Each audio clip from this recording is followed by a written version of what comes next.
The 5FM radio main news, the headlines.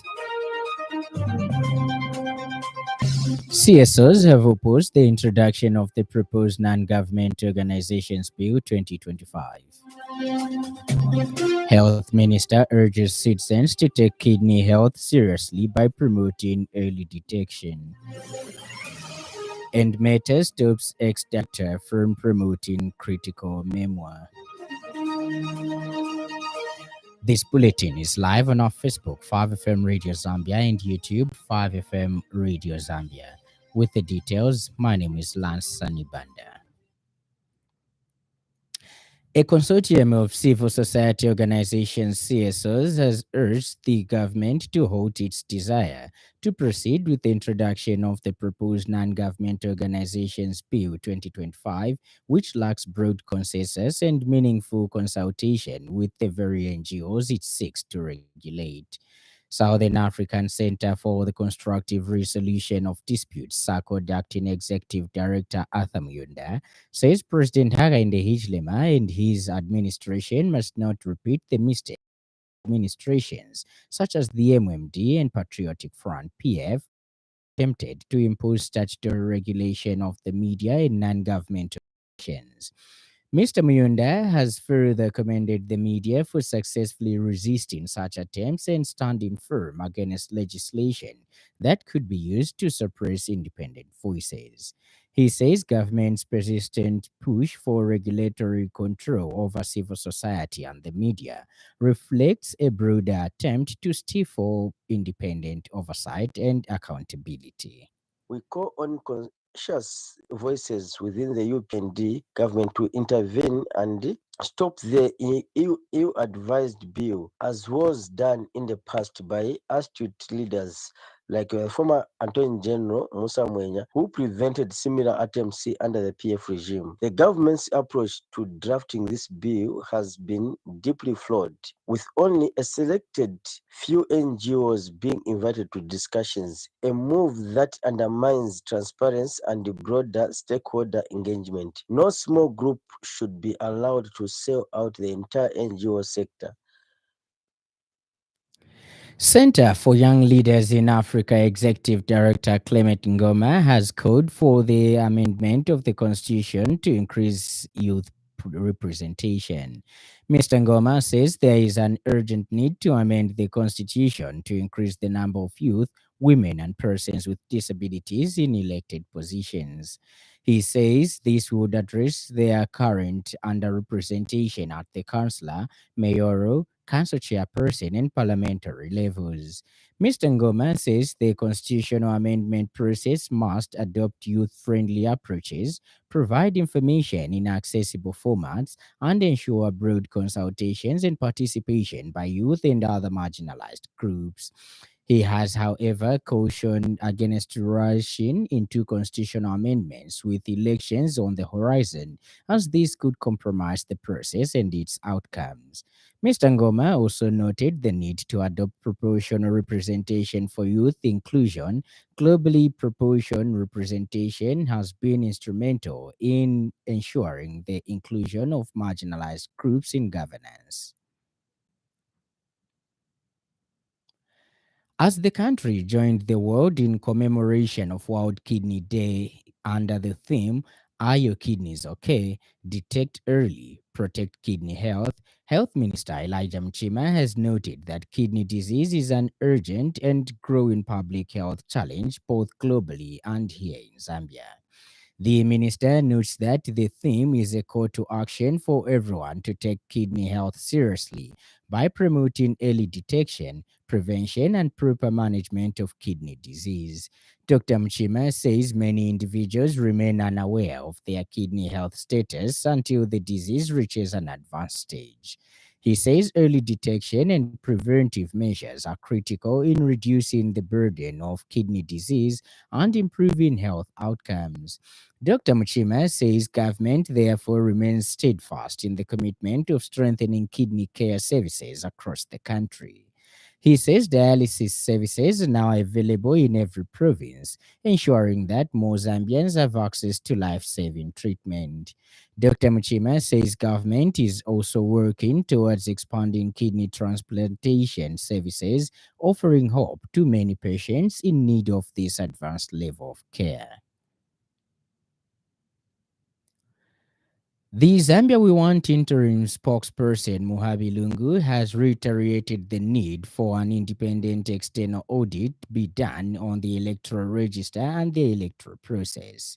In a statement issued, Mr. Lungu has requested that it be done as it was the case in Malawi, which led to the nullification of Professor Mutharika's victory of May 2019.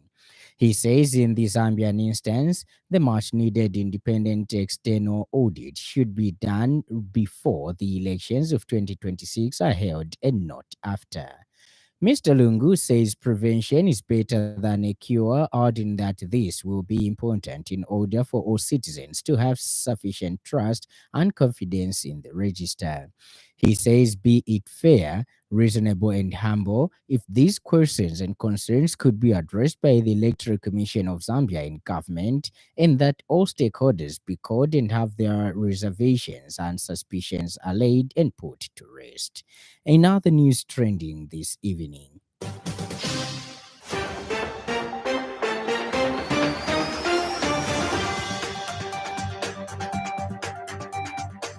UPND consultant Oliver Shalala has observed that the proposed amendments to the Constitution, as outlined by the Republican president, are specifically focused on two primary areas: proportional representation and delimitation. The Zambian government has reaffirmed its commitment to ending all forms of child marriages through effective legal and policy frameworks.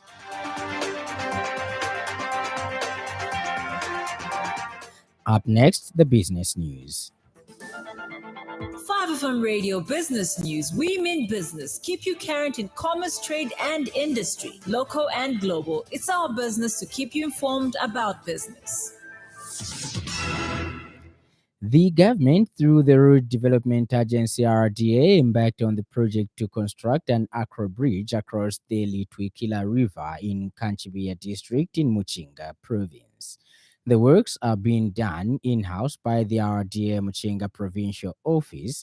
Luitika Acro Bridge is one of the 131 acro bridges being constructed countrywide. The scope of works included, but is not limited to, excavation works, construction of abutments, construction of relief culverts, assembling and launching, construction of approach embankments, and erosion protection works. The works have advanced and the physical progress stands at 99%. The construction of the bridge has greatly aided the transportation of people and goods around Mwanza Bamba area. Ends the business news. 5FM Radio Business News. We mean business. Keep you current in commerce, trade, and industry, local and global. It's our business to keep you informed about business. And in foreign news, Meta has won an emergency ruling in the US to temporarily stop a former director of Facebook from promoting or further distributing copies of her memoir. The book, Careless People by Sarah Wynne Williams, who used to be the company's global public policy director, includes a series of critical claims about what she witnessed during her 7 years working at Facebook. Facebook's parent company Meta says the ruling, which orders her to stop promoting to the extent within her control, affirms that the false and defamatory book should never have been published. For more, here's a roundup from the BBC. Have her Australian visa cancelled. Sam Jones posted video of her grabbing the newborn from its distressed mother and laughing as she ran away. BBC News. Of the first vice president, Riek Machar, and arrested one of his military allies. A spokesman for the vice president said the arrest of Lieutenant General Gabriel Duop Lam put at risk the peace agreement which ended the civil war between forces led by Riek Machar and President Salva Kiir. And in sports news, fast bowler Mark Wood is likely to miss all of England's home tests this summer after having surgery on a left knee injury. The 35-year-old has been ruled out until the end of July, roughly around when the five-test series against India is due to finish. It means the next time Wood could play test cricket is on the Ashes tour of Australia in November. The injury to the Durman man is a huge blow to England in a year of two marquee test series. And now, the weather.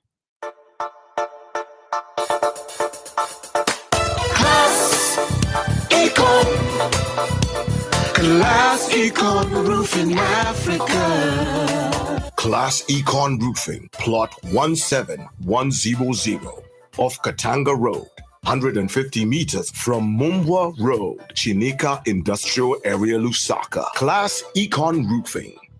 Class plus economy. Class Econ. Class Econ Roofing Africa. Class Econ. Eastern, Muchinga, Northern, Luapula, Copperbelt, and Northwestern provinces, including the eastern parts of Central Province, mainly cloudy, windy at times, and warm to hot with showers and thunderstorms. Maximum temperature will range from 26 degrees to 32 degrees Celsius. The evening is partly cloudy, slightly windy, and warm to mild with isolated rain and occasional thunder. Western, Southern, and Lusaka provinces, including the western parts of Central Province, partly cloudy, slightly windy, and warm to hot with a chance of isolated showers and the occasional thunder, with maximum temperature ranging from 27 degrees to 35 degrees Celsius.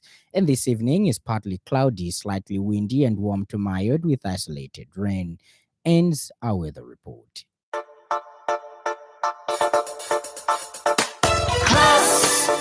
Econ. Class Econ Roofing Africa. Class Econ Roofing, plot 17100 off Katanga Road, 150 meters from Mumbwa Road, Chinika Industrial Area, Lusaka. Class Econ Roofing. Class plus economy. Class Econ. Class Econ Roofing Africa. Class Econ. That weather item brings us to the end of the news, but before we go, a recap of the stories that made headlines.